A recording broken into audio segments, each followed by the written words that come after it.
irías a leer? ¿Qué pasaje de la Escritura buscarías? ¿Irías al Antiguo Testamento? ¿Irías a los Evangelios? ¿Dónde irías a leer? ¿Y qué Evangelio buscarías? A ver, ¿qué Evangelio? ¿Qué Evangelio nos habla de eso?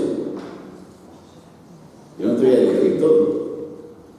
¿Marcos, Mateo, Lucas o Juan? ¿Quién? Juan, muy bien. ¿Y qué capítulo de Juan? 3:16. No. Pero está usted cerca de Juan. El Evangelio de Juan habla sobre esto. Bueno, os voy a ayudar. Y vas a Juan en el capítulo 15. Juan en el capítulo 15. ¿Verdad que sí? Sí.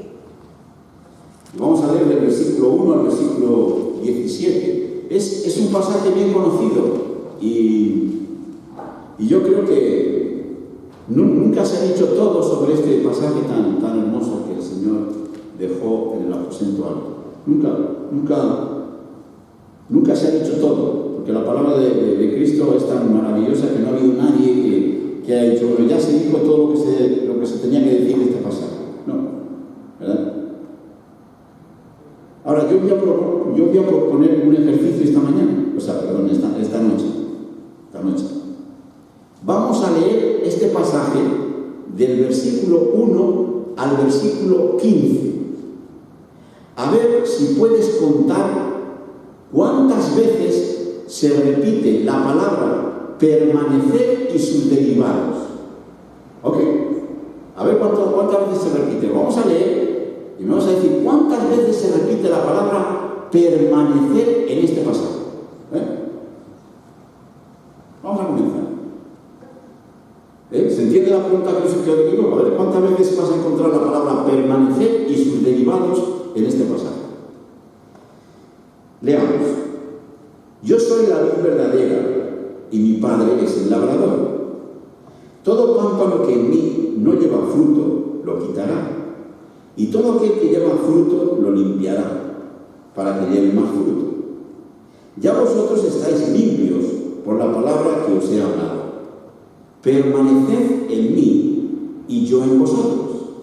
Como el pámpano no puede llevar fruto por sí mismo si no permanece en la vid, así tampoco vosotros si no permanecéis en mí. Yo soy la vid, vosotros los pámpanos. El que permanece en mí y yo en él, éste lleva mucho fruto, porque separados de mí nada podéis hacer. El que en mí no permanece será echado fuera, como pámpano, y se secará, y lo recogen y los echan en el fuego y arden. Si permanecéis en mí y mis palabras permanecen en vosotros, pedid todo lo que queréis y os será hecho. En esto es glorificado mi Padre, en que llevéis mucho fruto y seáis así mis discípulos. Como el Padre me ha amado, así también yo os he amado. Permaneced en mi amor. Si guardareis mis mandamientos, permaneceréis en mi amor. Así que, como yo he guardado los mandamientos de mi Padre y permanezco en su amor. Estas cosas os he hablado para que mi gozo esté en vosotros y vuestro gozo sea cumplido. Este es mi mandamiento, que os améis unos a otros como yo os he amado. Nadie tiene mayor amor que este, que uno ponga su vida por sus amigos. Vosotros sois mis amigos si hacéis lo que yo os mando. Ya no os llamaré siervos, porque el siervo no sabe lo que hace su señor, pero os he llamado amigos porque todas las cosas que oí de mi Padre os las he dado a conocer.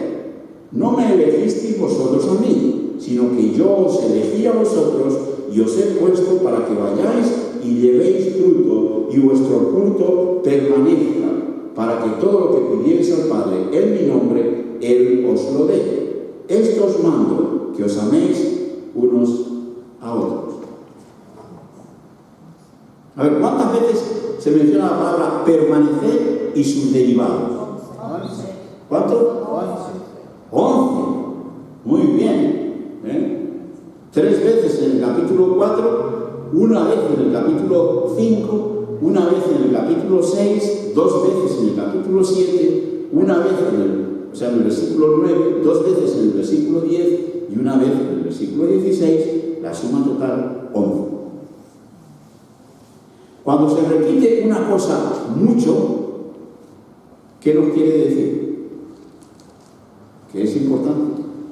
Cuando se repite algo mucho, es porque algo es importante. Si miramos lo que significa la palabra permanecer, yo lo he mirado bien en el diccionario, porque uno tiene que decir lo que es, ¿no? Significa mantenerse sin cambio en un mismo lugar, estado o condición.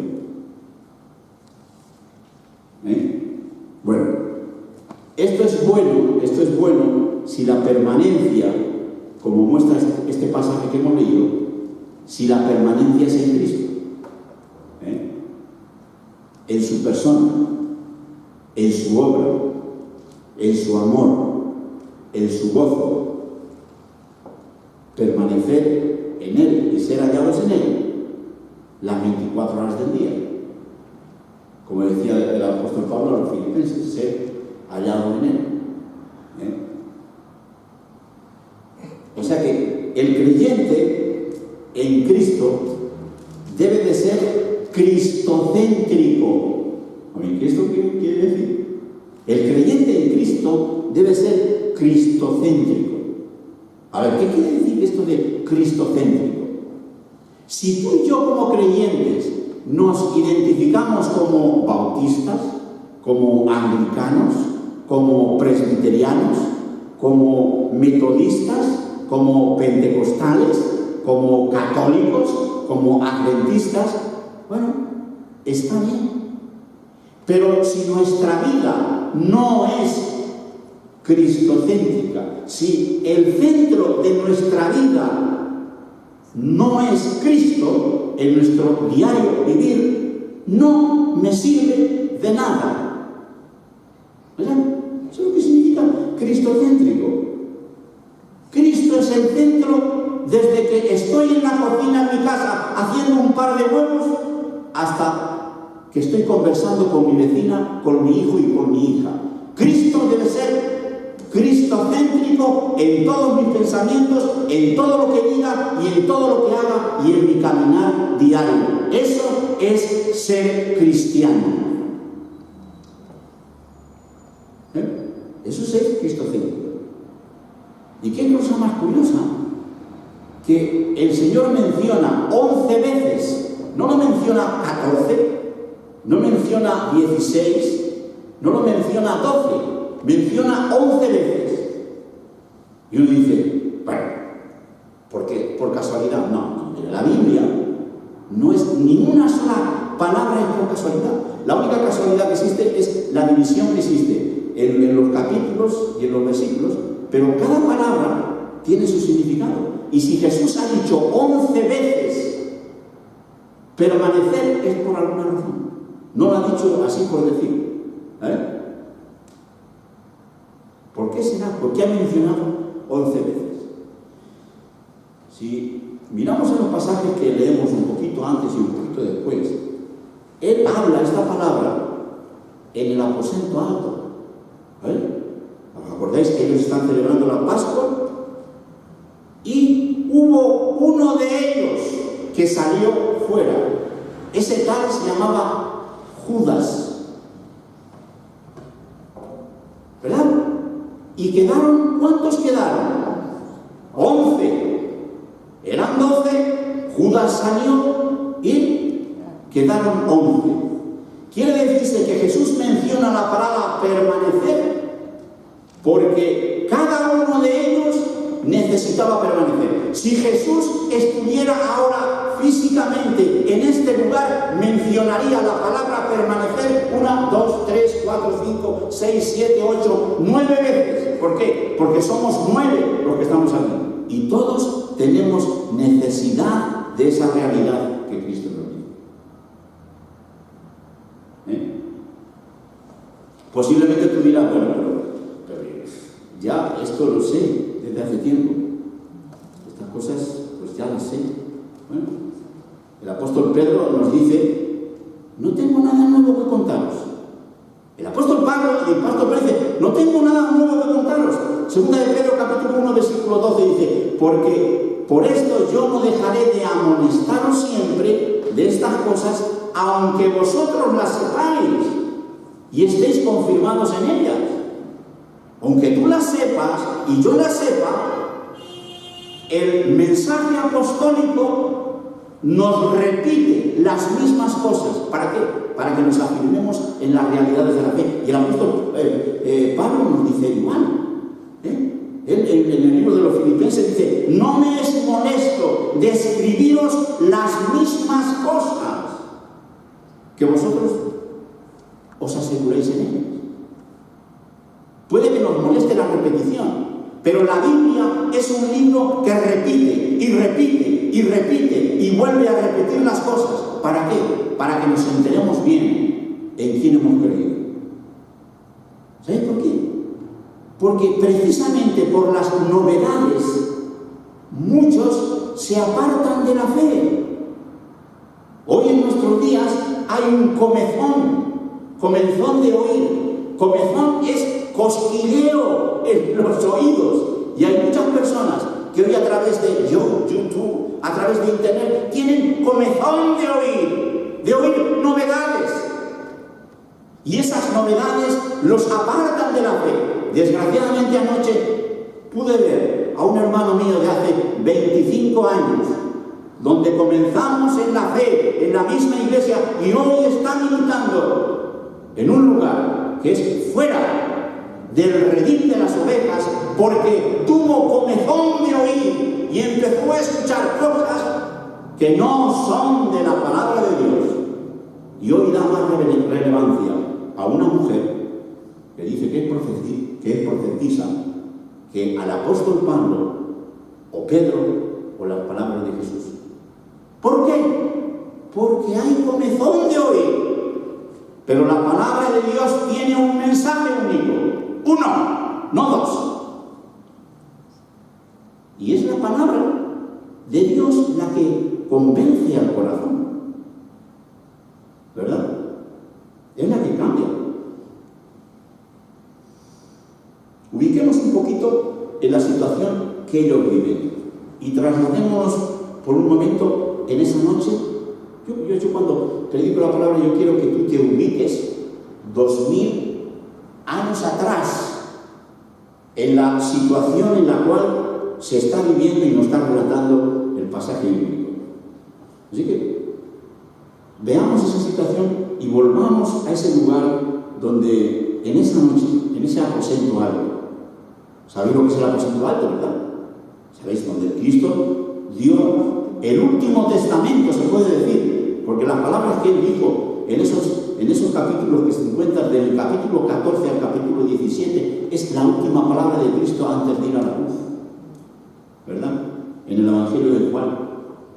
Y el Señor está ministrando a los apóstoles, a los 11, porque uno salió yendo a donde tenía que ir, porque ya había sido predestinado para condenación.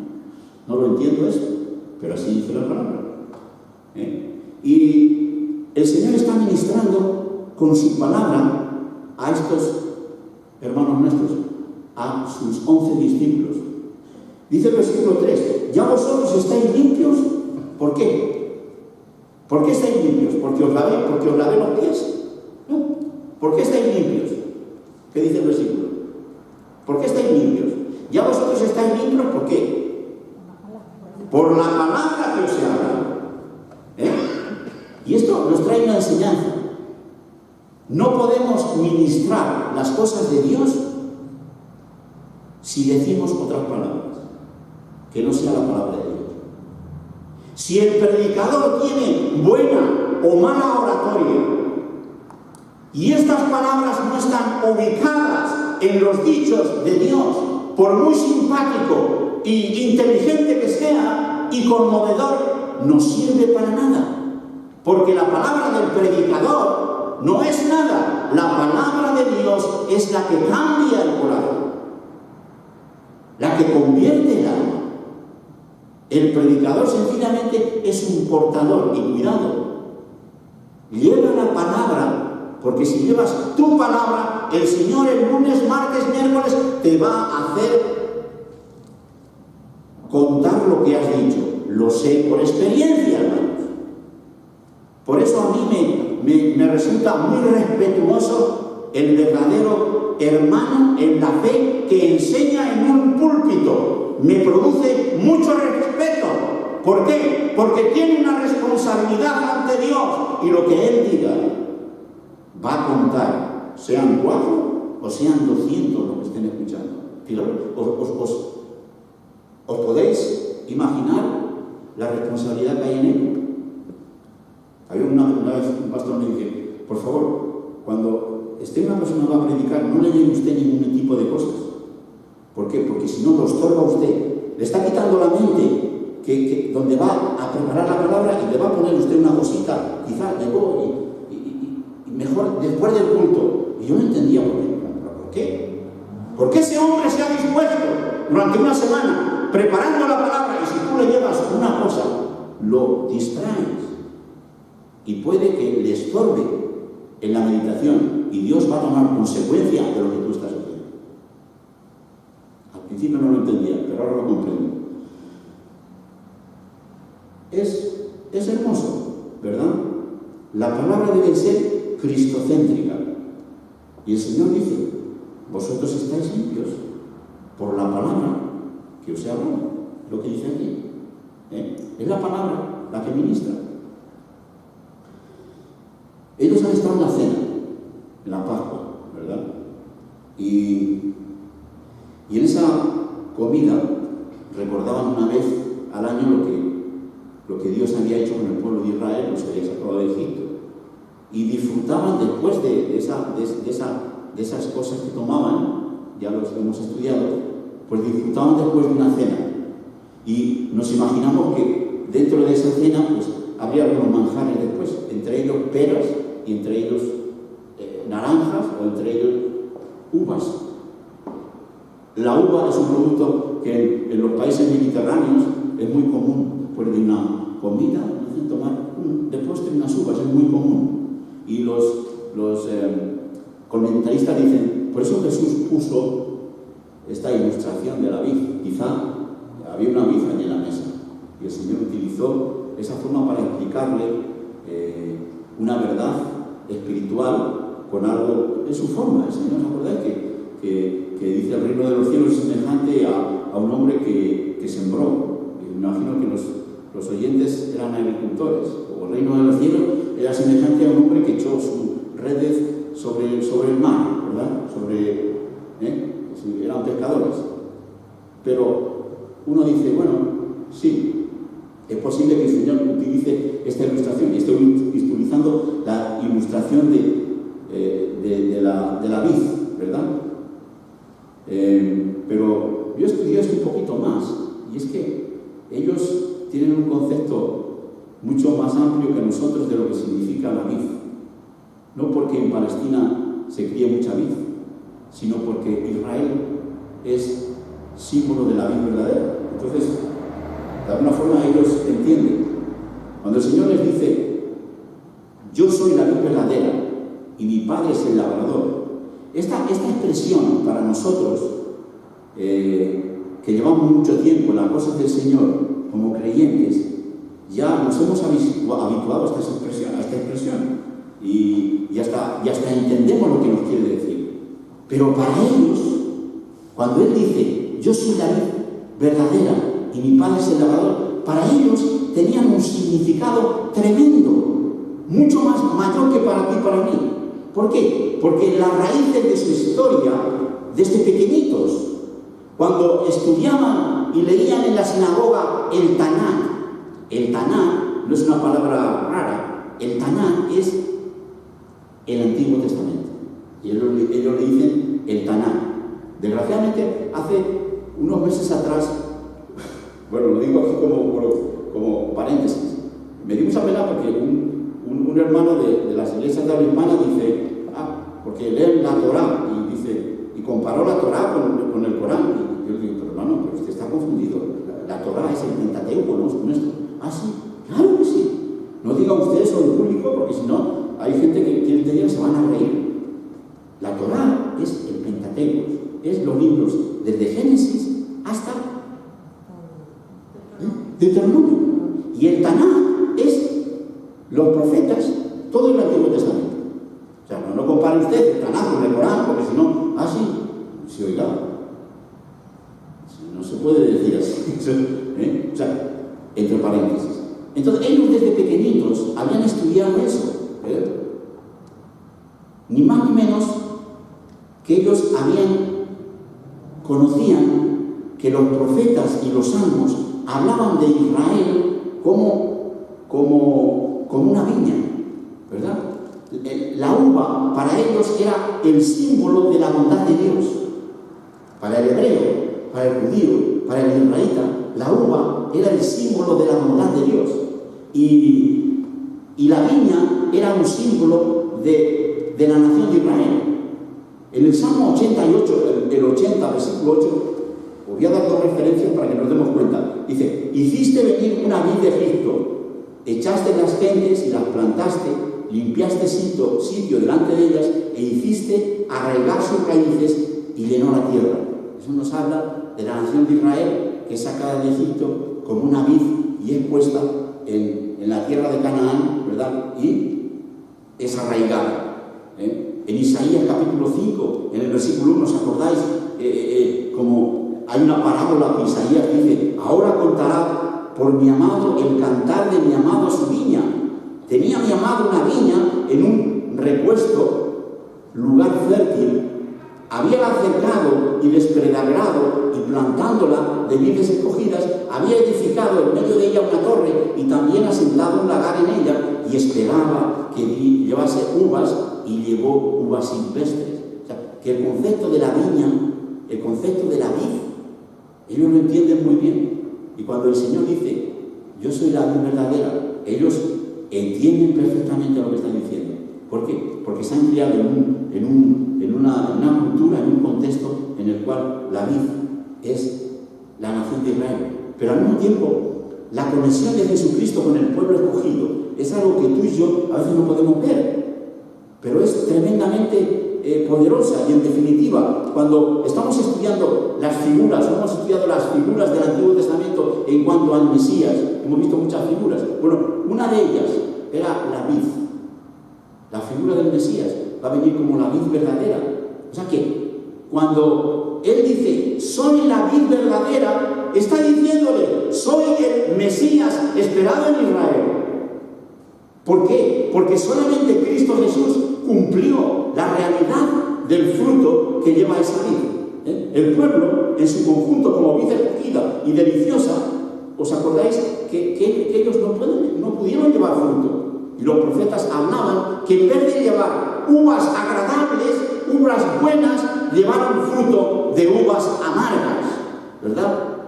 Como conjunto. Y el profeta Jeremías había hablado de eso. En el capítulo 2, versículo 21, dice: yo te planté de buen viñedo, simiente verdadera toda ella. ¿Cómo pues te me has tornado sarmiento de vid extraña? Aunque te laves con lejía y amontones jabón sobre ti, tu pecado está sellado delante de mí, dijo el Señor Jehová. O sea que, en realidad, si miramos la historia de Israel, nos daremos cuenta de que, a pesar de ello, Dios sigue amándolos. ¿Por qué? Porque manda a aquel que cumple y es la verdadera vida. Jesús, por eso, está diciendo ahí: yo soy la vid verdadera. Y cuando Él dice: yo soy la vid verdadera, para ellos se abre un abanico tremendo, porque está diciéndoles: yo soy el que cumple las palabras de la profecía. En realidad, Cristo Jesús es la vid verdadera. ¿Por qué? Porque Él dio el fruto que el Padre está esperando. Lo que el pueblo en su conjunto no pudo cumplir porque fue infiel, Cristo Jesús pudo cumplir. Por tanto, cuando Él dice: yo soy la vid verdadera, lo está diciendo todo. Así que en este sentido, el Señor Jesús cumple. El Señor Jesús, cuando dice esto, está diciéndonos que Él cumple en su persona lo que el pueblo no pudo, ¿verdad? Por eso solamente Él, ningún profeta, ningún arcángel, ningún ángel, absolutamente nadie podría decir: yo soy la vid verdadera. Solamente Él. ¿Por qué? Porque Él cumplió el propósito final de todo. Por eso dice que al final del tiempo, al final de los tiempos, dice que habrá una vendimia general. Está hablando ahí de eso. Y Jesucristo, fijaros que aclara y dice que Él es la vid verdadera. Y cuando Jesús dice vid, está mostrando todo. Está mostrando el fruto. Está mostrando el sarmiento. ¿Se entiende bien lo que quiere decir el sarmiento? Una vid tiene el fruto, que es la uva. Tiene hojas, ¿verdad? Tiene sarmiento. Nosotros en España decimos sarmiento. Yo espero que me entendáis mi lenguaje. Sarmiento, que es el sarmiento, no sé otra forma de decirlo. El pámpano, ¿verdad? Y tiene, como veis ahí, tiene la cepa. ¿Está bien? ¿Se entiende cepa? Tiene la cepa y tiene la raíz. Eso es el conjunto de la vid. La vid no solamente es la uva, no, es todo el conjunto. Bueno, Cristo Jesús es todo. Es el fruto, es la cepa, son las hojas, son los sarmientos. Él es. Quiere decirse, mi hermana, mi hermano, si tú estás en Él, si tú eres de Él, tú eres parte del conjunto de esa vid. Eres parte del conjunto de esa vid, si eres de Él.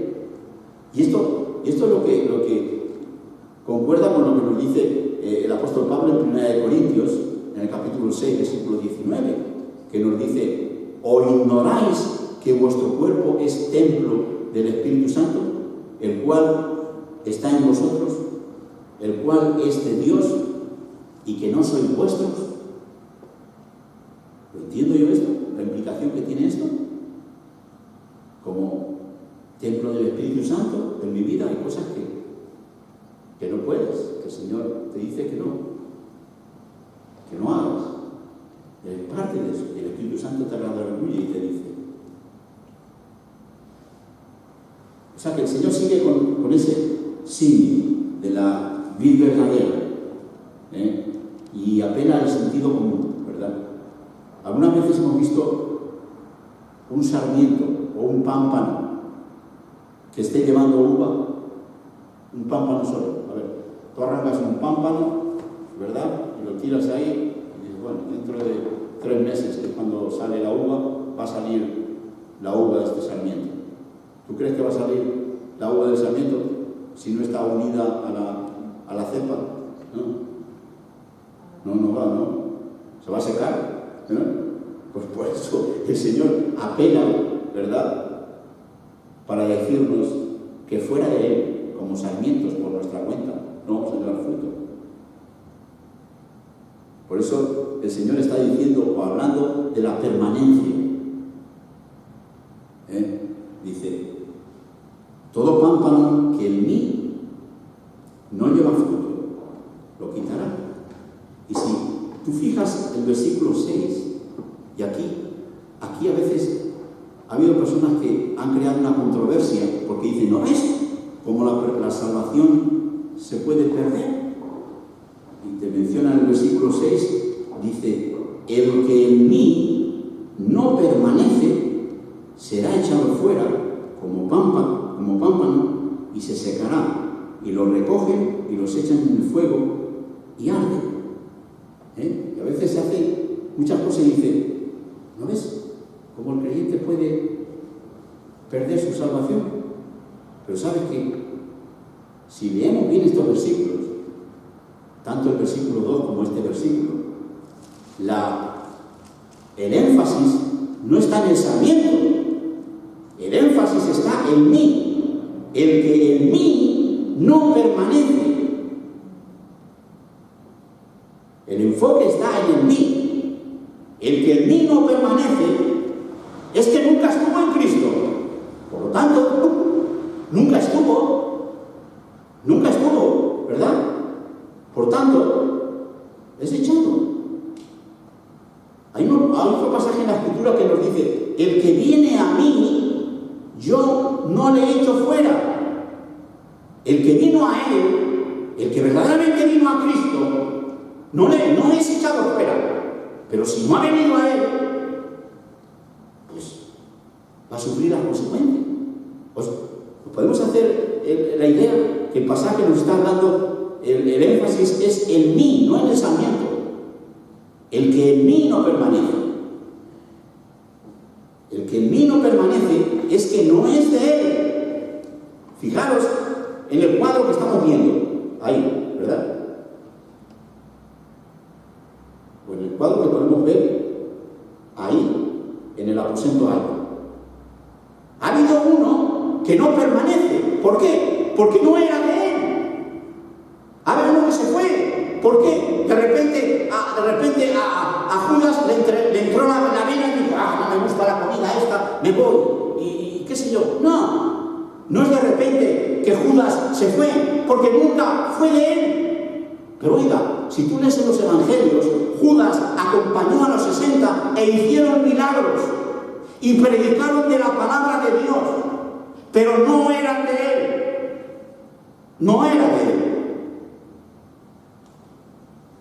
Y hicieron, cuando el Señor Jesús manda a los 60, manda a los discípulos, y entre ellos está Judas, y están llevando la palabra, pero no era de Él. Pero estaba involucrado en el ministerio de Jesús, sí, pero no era de Él. Por tanto, como no era de Él, llevó su propio camino. Y no, eso no fue de repente. El mismo el apóstol Juan, el evangelista, cuando ya es anciano y ha vivido experiencias diferentes, seguramente de personas que comenzaron bien, pero terminaron mal. Juan, este chico que cuando estaba en un aposento alto, como dije el domingo pasado, no tendría más de 16 o 17 años, y ahora es un ancianito de 90 años.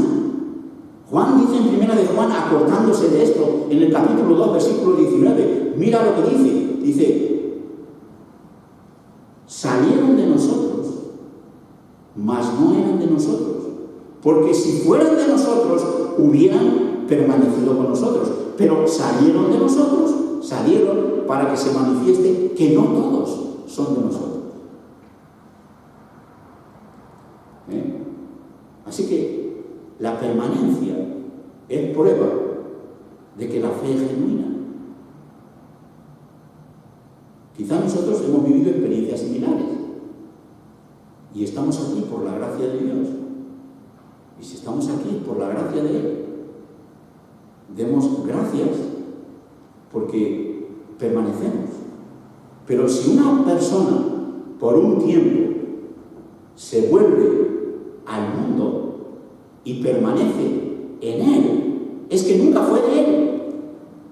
Es que nunca fue de Él. ¿Ves? Es que nunca fue de Él. Pero llevó 20 años ministrando en la iglesia, pero de repente lo ves que está ya en el mundo. Pero es que nunca fue de Él. ¿Por qué? Porque el que está en Él permanece. La permanencia es la genuinidad de ser de Él. Y esto en Mateo capítulo 7, podéis mirar ahí, donde dice que algunos llegan y dicen, Señor, que nosotros y predicamos y hicimos milagros y el Señor le dice, apartadlo de mí, no os conozco. ¿Cómo que no os conozco? No os conozco, ¿por qué? Porque todo lo que hicisteis, vuestra motivación no fue el Señor, por lo tanto, no eras de Él. Pero de alguna forma, nosotros no somos quien para juzgar a nadie, ¿verdad? El Señor es el que juzga, como dice el apóstol Pablo en Romanos capítulo 14. O sea que, una vez visto este punto, la permanencia es vital para poder llevar fruto. Es vital.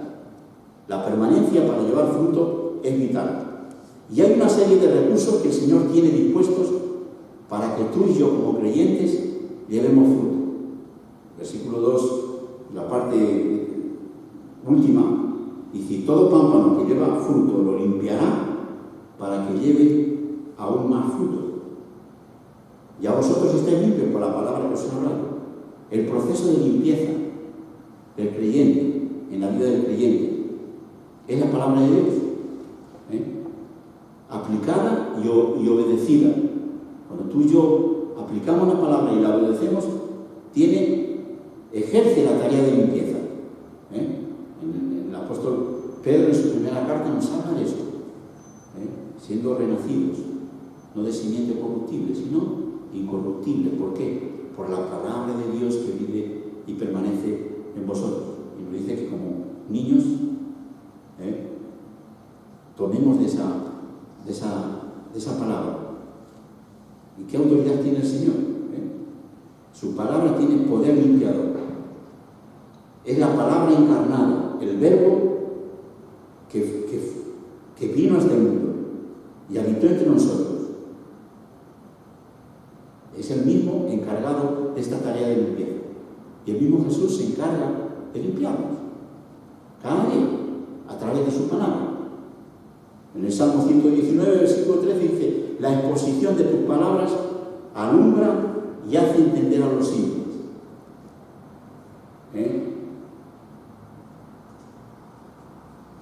Podemos imaginar cómo estos hombres, estando con el Señor Jesús, viendo las experiencias que se van a vivir y sintiendo dentro de ellos lo que se iba a vivir, estarían turbados en sus corazones.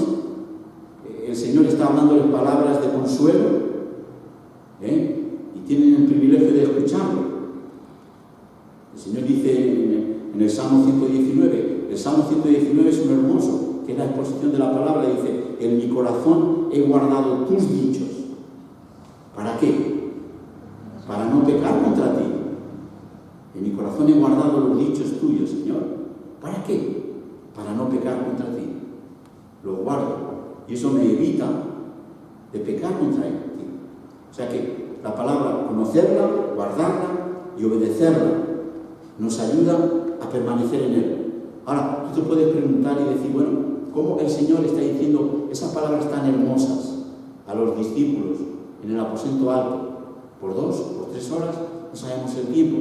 Y después, cuando llega la hora de la prueba, resulta que todos salieron corriendo. ¿Qué pasó ahí? Bueno, la palabra los libra, pero lo que se iba a efectuar aquella noche, ninguno de ellos podía acompañar al Señor. Ninguno de ellos podía acompañarle a ese sacrificio que tenía que ser único. De alguna forma, ellos salieron corriendo. Cuando ocurrió esa noche en la cual Cristo Jesús fue apresado, nadie podía acompañarlo en ese tremendo cometido que tenía el Señor Jesús. Tenía que dar su vida en rescate por todos, él solo, sin ninguno de ellos.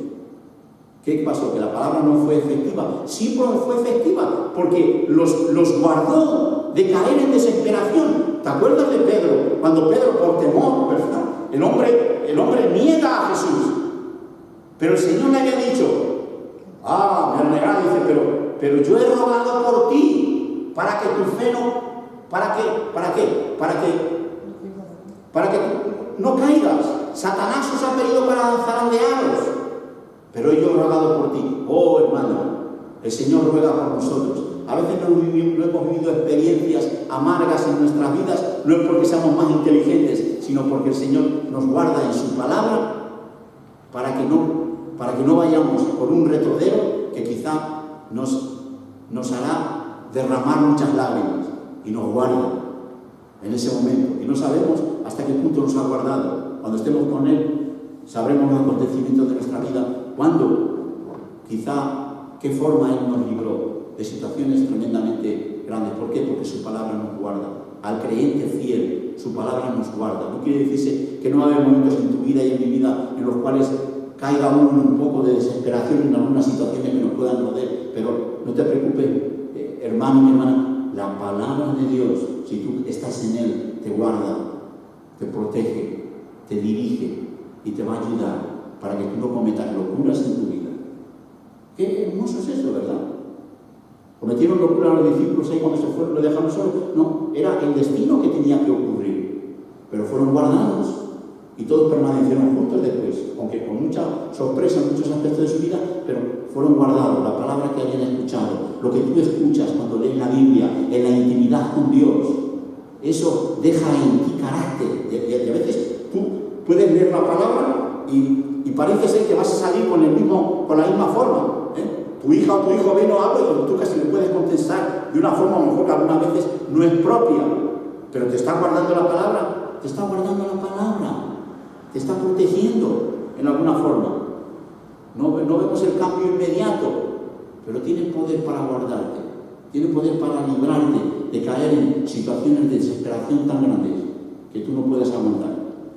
No, el creyente es pasado por tribulación en algunos aspectos de su vida, pero no va a dejar que la tribulación sea tan fuerte en tu vida y en mi vida que caigamos en desesperación. No, dice, juntamente con la tentación, con la situación, dará la salida. ¿Para qué? Para que tú puedas continuar. ¿Por qué? Porque eres mejor, porque su palabra te guarda. El Señor dice, ya vosotros estáis limpios por la palabra que se habla.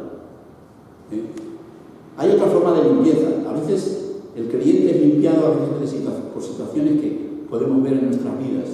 A veces el creyente a lo mejor es avergonzado en un aspecto de su vida, en algo, porque quizá caminó en una forma que el Señor no le pidió y hizo algo que no estuvo de acuerdo.